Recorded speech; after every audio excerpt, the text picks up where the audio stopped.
The morning arose, the birds chirped, and the idea of leaving the cabin was ever present in Rob's mind.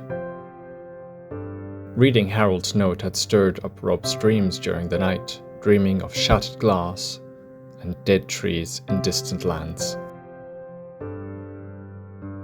The morning routine usually consisted of cleaning up any fallen branches around the cabin, as well as checking on its trusted companions, but today it was all about packing and getting ready to leave for the village of Ember Field.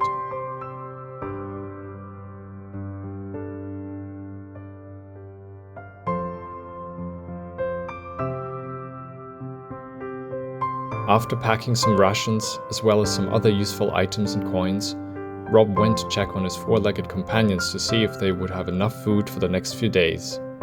If something went wrong, he knew he could count on Harold to take care of them.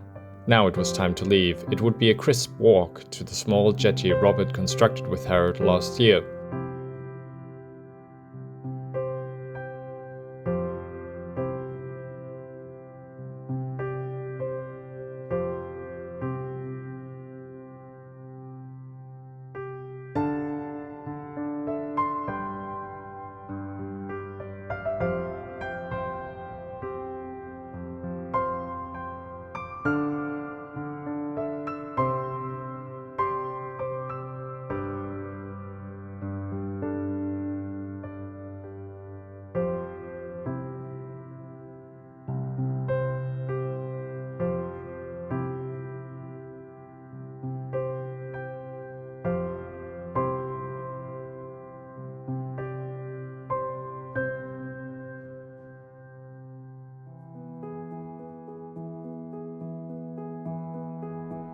It was a simple enough jetty to moor a small boat along the side of it.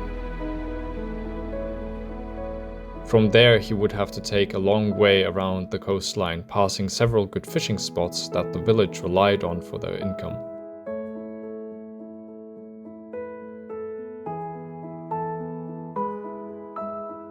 The village of Ember Field got its name from the time when roaring forest fires had burnt down most of the forest to a crisp. These clouds of ash sparked the curiosity of many around these valleys to investigate this area, to see what the fire may have uncovered. Though no immediate treasure was found, the valley in which the village sits was laid bare, so it was easy to clear out. Its natural mountains on all sides and the inlet to the ocean made it a perfect settling ground.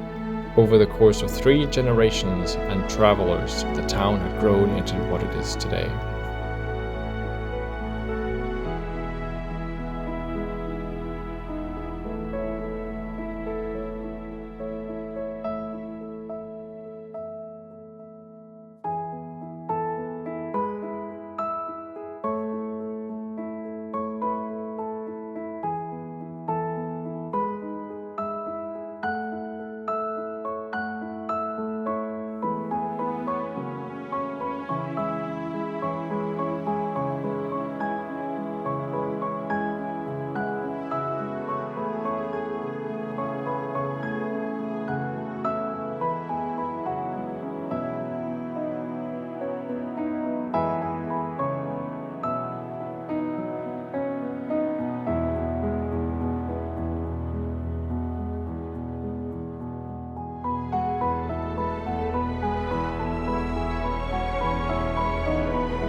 A beacon tower had been constructed at the inland that could guide all the ships at night to its location.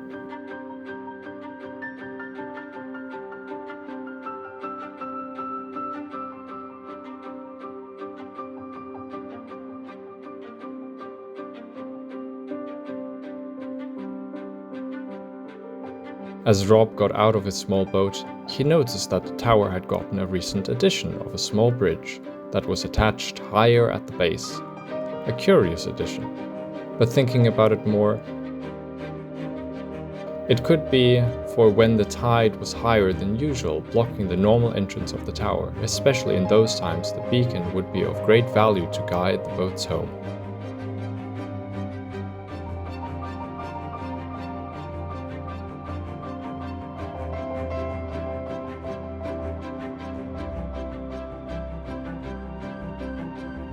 Turning around, Rob made his way along the path next to the river which led to the village.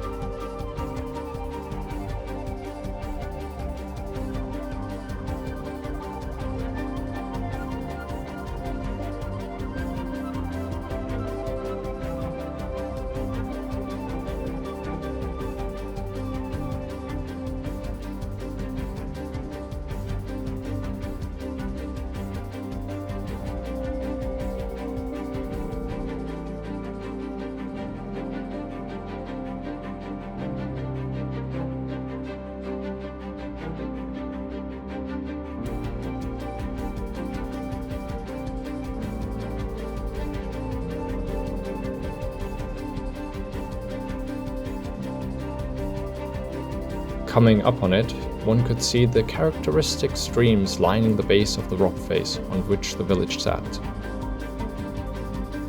After learning that lakes and streams like to flood certain areas, the residents had left the fertile land for farming and the hard rock surface for constructing their houses upon. Now it was time to find Harold. He worked near the small keep that was constructed at the end of the road, to safeguard the villagers when the raids came along. Uncommon as that was, it was still something one needed to have an eye out for.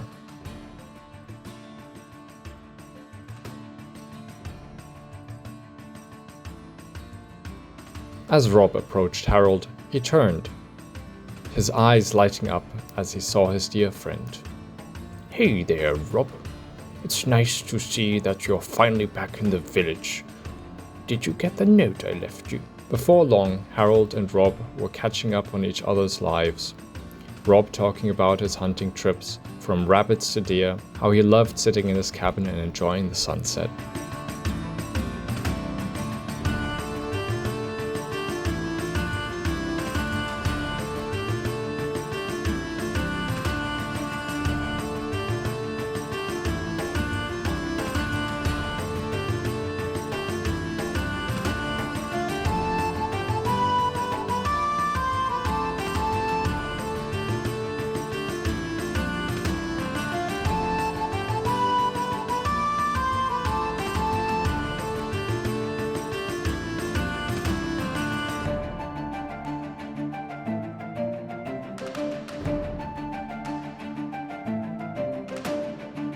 And Harold talked about the gossip of the village, the new addition to the beacon tower, and finally, "And so over there is the quest I was talking to you about, in my note.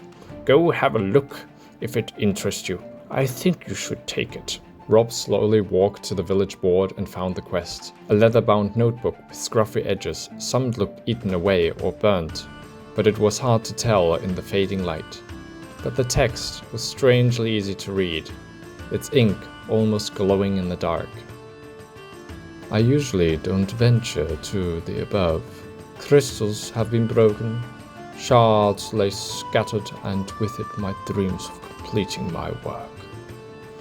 I ask for a kind soul to help me reconstruct my life's work. Though you may venture deep below, the reward is high. Help me and it is yours. The cave dweller, Travel to the snow peak, the one sheared by godly force. Travel where the light is replaced by the glow of plants, where stone turns to slate. As the story continues in the same place and a route had already been mapped out in my last video, I started on making a small jetty that would be used to get into the boat and allow Rob to travel to the village. I wanted the jetty to be very simple, as I'd be using a standard spruce Minecraft boat.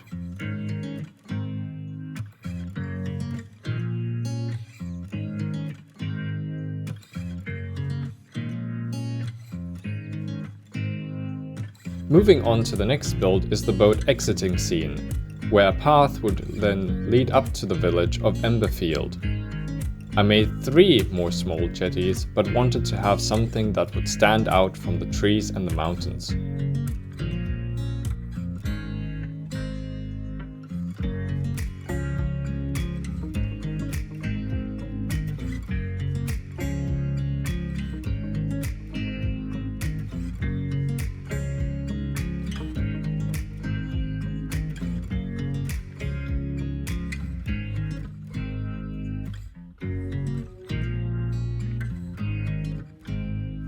So the beacon tower was created, with an addition of a small bridge leading to it from the cliff in case of high tides or storms.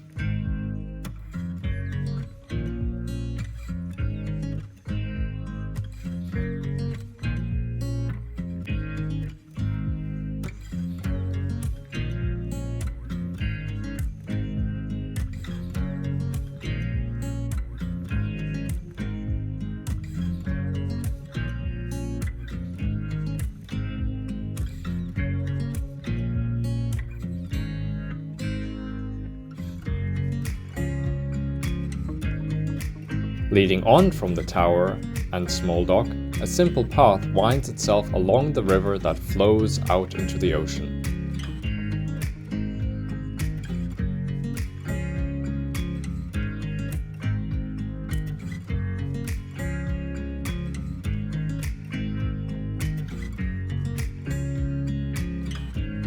The village sits upon the rock face next to the lakes and streams.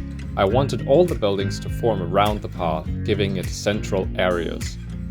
Laying it out in wool first, before building on top of it.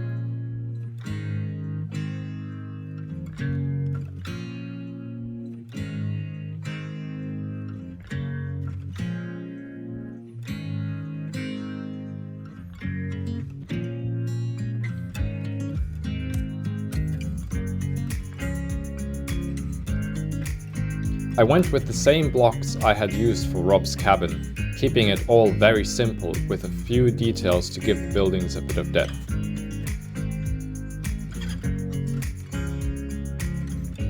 Luckily, that was also provided, as some were more diagonal than others.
I reused the same tower design as the dock, bunching a few buildings around it as a keep.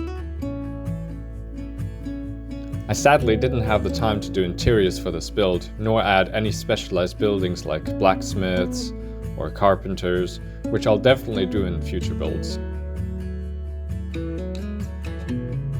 I hope you all enjoyed this quick insight as well as the story. Let's see where Rob goes next, but I'll see you next Thursday.